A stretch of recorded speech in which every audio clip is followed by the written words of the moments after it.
want our guests to understand where the meat's coming from. We're able to tell them that we broke this animal down all by ourselves. We knew what it looked like whole, and then present it to them. We have the knowledge to be able to break the animals down and then also prepare each cut the best possible way. So it's just a fuller experience for our guests, and that's what we're trying to provide. Obviously, we're not butchering like a butcher shop would, because they're going to sell retail cuts of meat. So we're just breaking it down into sizes and portions that we can use in a restaurant setting. So it's a much different style.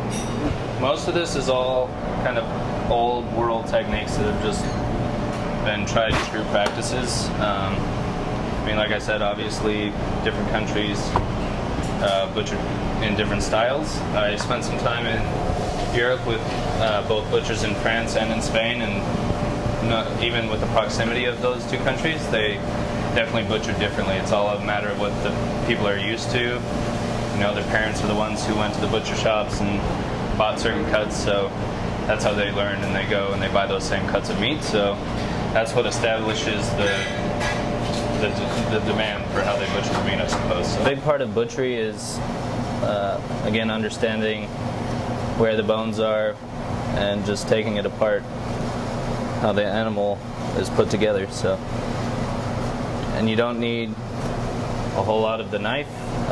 Mostly just the tip of the knife is what you work with. So, obviously, when you're cooking meat, fat is important in keeping the meat moist, and it's also where a lot of the flavor is, which happens to be on lamb pretty gamey. So that's why I think a lot of people say they don't like lamb.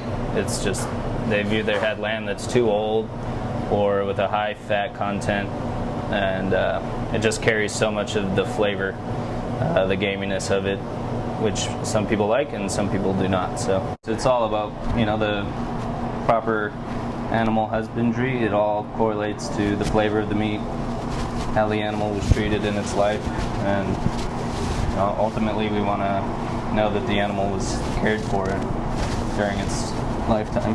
What we're looking for is just to keep the bone as clean as possible, because obviously meat is money, and any left behind on the bone is money that you're not making. So that's where it really is the difference between a skilled butcher and someone who's just cutting the meat. And that's a dear lesson that I learned when I was in Europe, because there I'm an amateur still.